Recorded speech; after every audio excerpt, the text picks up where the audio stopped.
Des technologies de l'information de nouvelle génération aux équipements avancés et aux nouveaux matériaux. Le Comité chinois de l'innovation dans les sciences et technologies vise à procurer une aide financière directe aux entreprises dans ces domaines.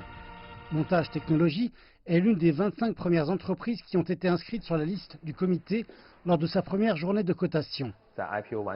Après l'introduction en bourse, les fonds ont été placés très tôt dans le compte de notre compagnie et soutiendront davantage notre recherche et développement.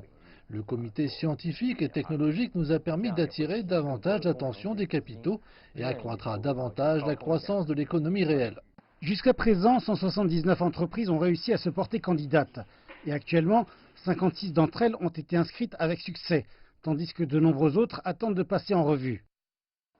De nombreux jeunes pousses des hautes technologies se préparent à présent à se faire introduire en bourse via ce nouveau comité. Mais des experts disent que la divulgation d'informations sous le mécanisme d'inscription est clé dans l'évaluation du risque d'investissement. Les investisseurs sont encouragés à se familiariser avec le mécanisme d'échange. Le comité a mis en place une nouvelle caractéristique importante, un système d'inscription plutôt que d'approbation. L'évaluation basée sur la bourse signifie qu'il y a une possibilité de surévaluation et d'exagération des entreprises et que les prix fluctuent extrêmement.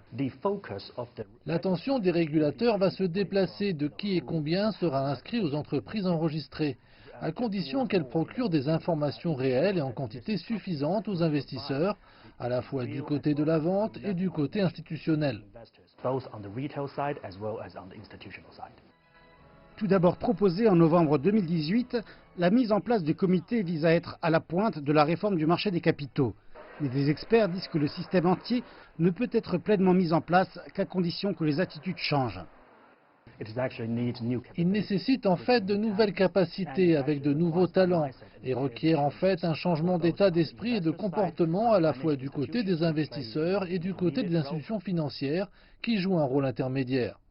On pense que le comité d'innovation dans les sciences et technologies n'est pas seulement un changement dans les règlements par lui-même, mais jouera aussi une part essentielle dans le rééquilibrage du système financier chinois. Ceci intervient alors que les régulateurs chinois visent à bâtir un marché des capitaux à plusieurs niveaux, avec une transparence accrue et des moyens d'évaluation orientés sur le marché.